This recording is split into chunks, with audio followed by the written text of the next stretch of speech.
더불어민주당 이재명 대선 후보의 선거법 위반 사건 상고심 결과가 내일 나옵니다. 2심에서 무죄가 선고된 지 36일 만인데요. 이런 가운데 검찰은 윤 전 대통령 부부를 향한 각종 의혹 수사에도 속도를 내는 모습입니다. 관련 내용 이경민 변호사와 자세히 짚어보겠습니다. 안녕하십니까? 안녕하세요. 네, 내일 오후 3시에 선고가 내려지는데 지난달 28일 사건을 접수해서 약 한 달 정도 심리를 했습니다. 예상했던 것보다 조금 일찍 상고심 선고가 내려진다라는 관측도 많이 있는데 좀 어떤 배경이 작용했다고 보시나요? 일단은 사실 이제 이재명 후보가 지금은 이제 대통령 후보의 어쨌든 지위가 됐고 그래서 앞으로의 이제 이런 대선을 고려를 했을 때 아마 조금 이제 이게 후보 등록 이후에 만약에 선고가 내려진다라고 하면 그게 조금 더 후폭풍이 클 거다라는 좀 판단을 했었을 것도 이제 예상이 되고요. 그리고 하나의 또 예상을 할 수 있는 부분이 조희대 대법원장이 예전부터 강조를 했던 게 공직선거법 사건 관련해서는 633 원칙을 강조를 했었습니다. 예. 그러다 보니까 아무래도 이번에 이제 공직선거법 사건 관련해서 좀 이렇게 이제 빠르게 심리를 해서 결론을 내는 것이 여기 원칙에 부합을 하다 보니까 좀 그런 부분도 이제 본인이 생각을 했을 때는 이제 전원 합의체로 가서 빠르게 결론을 내는 것이 필요하다. 좀 이렇게 이제 심리를 하고 이제 결론을 선고를 하는 게 아닌가 이렇게 좀 추측이 됩니다. 예, 대법원이 이 후보 상고심 TV 생중계를 허가를 했거든요. 이 후보는 일단 참석하지 않는다고 하는데 이 생중계를 허가한 배경은 뭐라 생각하십니까? 뭐 아무래도 이 부분에 있어서는 재판장의 허가가 필요한 부분인데 이게 아무래도 이제 국민들의 관심사를 고려를 하지 않을 수가 없을 것 같습니다. 예. 이제 아무래도 이제 계속해서 이제 선거에 있어가지고 이런 선거권을 행사하는 데 있어서도 뭔가 계속해서 이제 이런 사법 리스크가 있는지 여부에 대해서도 이제 결정이 이제 영향을 줄 수도 있는 부분이고 그런 이제 국민들의 관심도를 고려를 하다 보니까 이게 이제 선고를 생중계를 통해 가지고 국민들이 이제 확인을 할 수 있게끔 하는 그런 이제 배경이 작용을 했던 것 같고요. 이전에도 사실은 이제 이재명 후보 같은 경우에 대법원까지 넘어갔었던 그런 허위사실 공표 관련된 부분에 있어서도 이 생중계가 한 번이 됐었던 적이 있어가지고 예. 뭐 그 연장선 상에 있어서도 어쨌든 국민들의 관심도가 높은 사건이다 이렇게 좀 보면 될 것 같습니다. 알겠습니다. 내일 오후 3시에 선고가 내려지고 텔레비전 생중계도 이루어지는데 이 사건의 경우에는 1심과 2심의 결론이 좀 달랐잖아요. 1심에서는 징역 1년의 집행유예 2년 선고됐고 유죄가 인정이 됐지만 2심에서는 사실 상당히 이례적으로 무죄가 나왔습니다. 상고심 판단을 가를 핵심 쟁점은 좀 간단하게 요약을 해주신다면요. 아무래도 이제 법률심이다 보니까 사실관계보다는 이제 법적으로 이게 판단이 맞는지 여부만 판단을 하게 될 것 같습니다. 네. 그러면 이제 뭐 선거인들 입장에서 봤었을 때 당시 이제 고 김문기 처장을 모른다고 했던 발언이 인식의 영역인지 아니면 이게 이제 교유 행위에 대한 부인 부분인지 이 부분에 대해서 판단을 한 번 더 하게 될 것 같고요. 그리고 추가로 이제 백현동 용도 변경 부지 용도 변경과 관련해서 국토부의 협박이 있었는지 여부에 대해서 본인이 이제 그렇게 이제 협박이 있었다라는 취지로 받아들였다라는 게 단순 의견 표명으로 볼 수 있는 것인지 아니면 이게 허위사실 공표에 들어가는 영역인지 이런 부분들을 판단을 해서 만약에 이제 그런 부분들에 대해서 이제 결론에 있어서 뭔가 이제 뭐 항소심에서 이제 잘못 법리적으로 판단을 했다라고 하게 되면 파기환송으로 가든 뭐 파기 재판을 하든 이런 식으로 이제 좀 결론이 바뀔 여지도 있고 아니면은 그냥 상고 기각으로 가든 이렇게 이제 여러 가지 결론이 나올 수 있을 것으로 예상을 하고 있습니다. 예, 말씀하신 대로 결론이 경우의 수가 여러 가지거든요. 기각, 또 유죄 취지, 파기환송, 파기자판 세 가지 가능성이 좀 유력하게 거론이 되고 있는데 대법원의 판단을 좀 예상해 본다면 어떤 것들이 나올 수 있을까요? 일단은 그 상고 기각이라고 하게 되면 지금 네. 검찰만 상고를 했기 때문에 이게 무죄가 확정이 된다라고 보시면 될 것 같습니다. 그러면 이제 2심하고 똑같은 결과로 가서 2심이 법적으로 뭐 문제가 없다. 이렇게 이제 판단을 하게 되는 것이고 그렇게 되면 이제 이 공직선거법과 관련된 사법 리스크는 완전히 이제 벗어나게 된다라고 이해를 하시면 될 것 같고요. 그리고 파기환송이라고 하는 것은 유죄 취지로 이제 재판을 이제 서울 고등법원에 다시 보내는 것입니다. 그래서 예. 이제 다시 이 대법원이 이 부분이 잘못됐다라고 판단한 부분을 항소심 법원에서도 다시 이제 그 취지에 따라서 이제 기속이 되고 그 취지에 따라서 이제 다시 한번 유죄 취지로 이제 판결을 하게 된다 이런 의미로 생각을 하시면 될 것 같고 파기 재판이라고 하는 것은 2심 법원에서 판단한 게 범적으로 잘못된 부분이 있는데 근데 그 부분에 있어서 대법원에서 이제 직접적으로 이제 선고를 내리겠다라는 것입니다. 그런데 네. 이제 파기 재판인 경우에는 사실은 이제 또 양형을 정하는 부분까지 이제 결부되어 있다 보니까 조금 그 부분에 있어서는 좀 가능성이 낮다라고 좀 법조계에서는 보고 있긴 하거든요. 그래서 뭐 제 개인적인 의견으로는 네. 뭐 상고 기각이 되든 아니면 파기 환송이 되든 아마 이 두 가지 중에 좀 결론이 나오지 않을까 이렇게 생각하고 있습니다. 그 가능성은 낮다고 얘기를 해주셨는데 파기자판을 하고 벌금 100만 원 이상을 선고하면 이재명 후보에게는 가장 좀 직격탄이 되는 거죠. 그렇죠. 아무래도 이제 그렇게 되면 이제 피선거권이 박탈되는 형이 선고가 되는 것이니까. 예.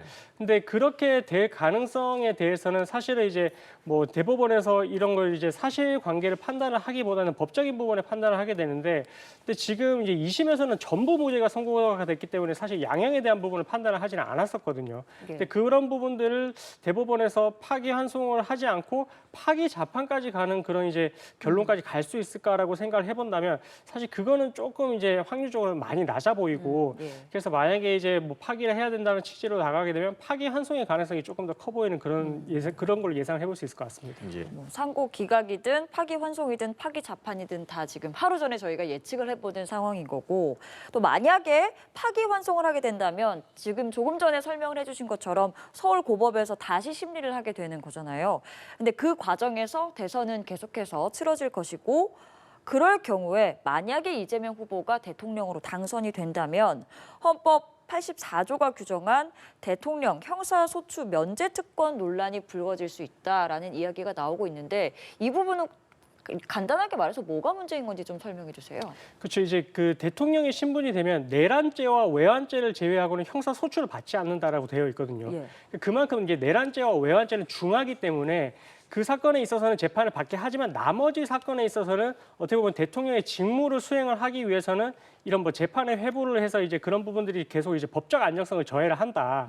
그래서 그런 나머지 사건들에 있어서는 뭐 형사 소추를 받지 아니한다라고 되어 있는데, 근데 그 형사 소추의 의미에 대해서는 또 이제 그것이 이제 기소만 되지 않는 것인지 기소가 되지 않을 뿐더러 지금 진행 중인 재판도 정지가 되는지 뭐 그런 부분들에 대해서는 일단은 뭐 해석의 여지가 좀 있어가지고 어쨌든 그 내용만 봤을 때는 일단 뭐 내란죄와 외환죄를 제외하고는 형사 소추를 받지 않기 때문에 뭐 법적 안정성 부분에 있어서 이제 대통령의 법적 안정성의 지위를 보장을 해준다, 그런 의미로 좀 생각을 해보시면 될 것 같습니다. 알겠습니다. 이 얘기도 좀 해보겠습니다. 이제 윤석열 전 대통령 부부에 대한 수사의 속도가 붙고 있는데, 오늘 오전에 윤 전 대통령 부부와 전성배 씨 사이의 의혹을 수사하기 위해서 윤 전 대통령의 사저를 검찰이 압수수색을 했습니다.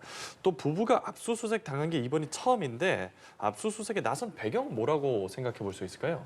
일단은 어느 정도 이제 이 지금 혐의가 적용되고 있는 게 청탁금지법 위반인데, 예. 근데 그것과 관련해서 지금 당시 이제 통일교의 이제 전 고위 간부가 졌다라고 하는 이제 진술이 나왔고요. 그러면 그 진술이 있기 때문에 정말로 그 뭐 다이아몬드 목걸이인지 아니면 뭐 고가의 백인지 이 부분에 대해서 받았는지 여부를 또 확인해 볼 필요성이 있긴 합니다. 그럼 있는 부분들에 대해서 사실은 이제 명확하게 지금 그 물증이 있는 게 아니라고 한다면 결국은 이제 그 존재에 대해서 압수수색을 통해서 이제 확인을 해볼 필요밖에 없고, 예. 그래서 그런 부분들에 있어서는 일단은 뭐 지금 단계에서는 참고인 신분으로 되어 있다라고 하는데, 일단은 그 물증이 있는지 여부에 대해서 확인할 필요가 있기 때문에 법원에서 압수수색 영장을 발부해서 집행에 나갔다라고 생각하시면 될 것 같습니다. 예. 그리고 김건희 여사가 운영하던 코바나 콘텐츠 사무실도 압수수색을 한 걸로 파악이 됐거든요. 여기는 왜 압수수색한 거죠?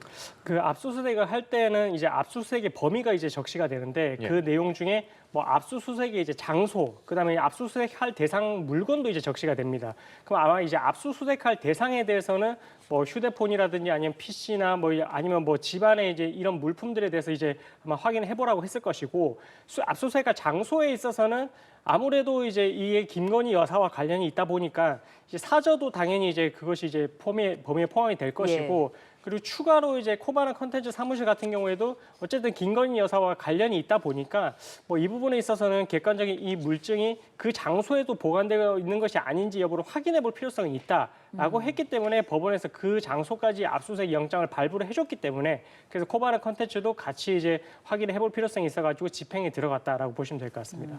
이게 또 현직 대통령일 때는 뭐 관저, 대통령 집무실 이런 부분은 조금 뭐 보안상의 이유로 약간 제약이 있는 것 같기도 하거든요. 강제 수사를 할 때. 뭐 지금 윤 전 대통령 사저 같은 경우는 전혀 그런 문제는 없었던 걸까요? 그렇죠. 이제 관저 같은 경우에는 이제 공무상 아니면 군사상 비밀을 요하는 장소이기 때문에 그런 장소는 사실 책임자의 승낙이 있어야 됩니다. 근데 지금 여기는 이제 어쨌든 사저이기 때문에 전혀 이제 뭐 어떻게 보면 이렇게 이제 공무상 군사상 비밀을 요하는 장소도 아니고, 그렇기 때문에 이제 책임자의 승낙이 없어도 되는 부분이거든요. 그래서 압수수색 영장을 집행하는 데 있어서 뭐 승인을 받을 필요성이 없다 보니까 오늘에 있어서는 이제 집행을 하는 데 있어서는 뭐 전혀 무리가 없었던 상황이다라고 이해를 하시면 될 것 같습니다. 예, 검찰이 그동안 전성배 씨랑 그 가족 중심으로 자금 흐름을 추적해 왔는데 압수수색 혐의로 청탁금지법 위반을 적시했습니다. 그런데 피의자가 김 여사가 아니라 전성배 씨로 적시가 돼 있는데 윤 전 대통령 측도 김건희 여사는 피의자가 아니라 참고인이라고 얘기를 하고 있고요. 혹시 향후에는 김건희 여사가 피의자로 좀 바뀔 가능성도 있겠습니까? 그 참고인 신분일 때 사실 압수수색하는 게 뭐 불가능하지는 않습니다. 그 네. 참고인 신분에서도 확인할 필요성이 있을 때는 압수수색을 할 수가 있는데, 근데 그럼에도 불구하고 압수수색까지 가는 건 이제 강제 수사에 착수를 한 것이라서 어떻게 보면은 좀 피의자 신분으로 전환될 가능성이 좀 높을 때, 그런 경우에 참고인 신분인 경우에도 이렇게 압수수색을 들어갈 수가 있는 것이거든요. 그래서 예. 지금 단계에서는 뭐 아직까지는 뭐 참고인 신분이라고 오늘도 이제 그렇게 입장을 밝혔기 때문에 뭐 속단을 하기는 이르지만, 그래도 지금 뭐 목걸이라든지 아니면 뭐 백에 대해서 이제 존재가 드러나지 않는다 하더라도 예. 나머지 진술 내용과 뭐 이런 대화 내용을 바탕으로 했을 때에는 조금 더 이제 혐의 여부에 대해서 확인해 볼 필요성이 있다면 참고인에서 피의자 신분으로 전환될 가능성도 좀 있어 보인다라고 이해하면 될 것 같습니다. 혹시 뭐 압수수색이 추가로도 이뤄진다거나 여러 가지 강제 수사 조치가 더 속도로 될 가능성도 좀 있다고 보시는 거죠? 근데 압수수색이 지금 오늘에 이제 이루어진 그 범위와 관련해서는 아마 이제 더 이상 하지는 않을 것 같고, 예. 근데 추가로 만약에 이제 다른 객관적인 증거 자료, 그러니까 뭐 오늘에 압수수색해서 이제 가져갔던 그 자료들을 통해 가지고 다른 내용을 조금 더 확인해 볼 객관적인 필요가 있다라고 판단이 되면, 그러면 이제 추가로 또 압수수색을 해볼 수도 있거든요. 그래서 이후에 이렇게 이제 압수수색을 추가로 할지 여부에 대해서는 뭐 오늘의 자료와 이후의 수사 과정을 통해서 이제 추가로 이제 판단이 되는 자료들을 통해서 좀 결정을 이제 도출을 해볼 수 있을 것 같습니다. 예. 이거 말고도 명태균 게이트 의혹도 지금 있지 않습니까? 윤 전 대통령 부부 공천 개입 의혹을 수사 중인 검찰이 이틀째 명태균 씨를 소환을 했는데 이번에는 어떤 조사가 이뤄지게 되는 겁니까?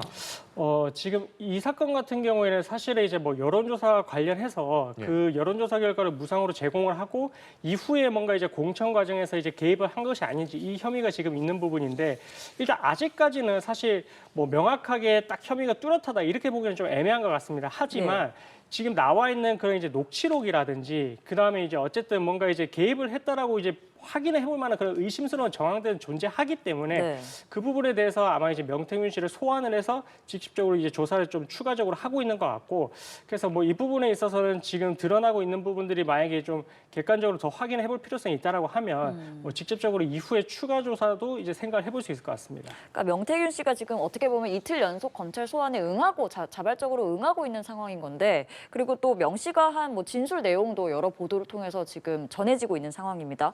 명태균 씨도 좀 검찰의 조사나 이런 것에 비교적 좀 협조적으로 응하고 있다 이렇게 추측을 해볼 수 있을까요? 그 지금의 모양새는 어쨌든 어느 정도 이제 계속해서 이제 자발적으로 적극적으로 협조하는 그런 모양새는 있는 것 같긴 하거든요. 네.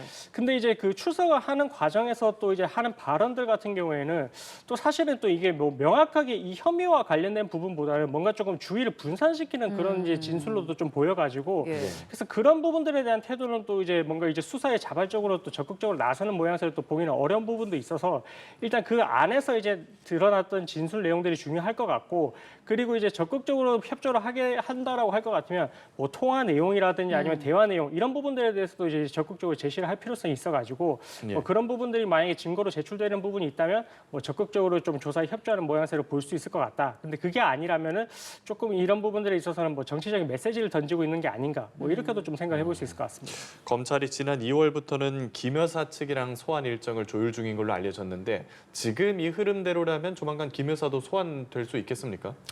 지금 이제 변호인 선임계는 뭐 제출됐다라는 제가 이제 그런 뭐 보도는 제가 보기를 했고, 네. 그리고 이전에는 이제 뭐 파면 여부와 관련된 이제 어쨌든 헌재의 결정이 있다 보니까 조금 이제 딜레이가 된 부분이 있는 것 같은데, 이후에 지금 뭐 대선을 앞두고 있는 상황에서는 조금 만약에 이제 소환 조사가 어렵다라고 할 것 같으면 어쨌든 그 이후에는 뭐 어느 정도 이제 조사를 해볼 필요성이 있는 것 같아서 네. 아마 추가적으로 이제 조사 필요성이 있으면 조사 방법까지 고려를 해서 아마 추가로 조사가 이루어질 것으로 예상을 해볼 수 있을 것 같습니다. 알겠습니다. 내일 오후 열리는 이재명 대선 후보의 선거법 위반 사건 상고심 결과, 그리고 윤석열 전 대통령 부부에 대한 검찰 수사 상황까지 이경민 변호사와 이야기 나눠봤습니다. 말씀 고맙습니다. 감사합니다.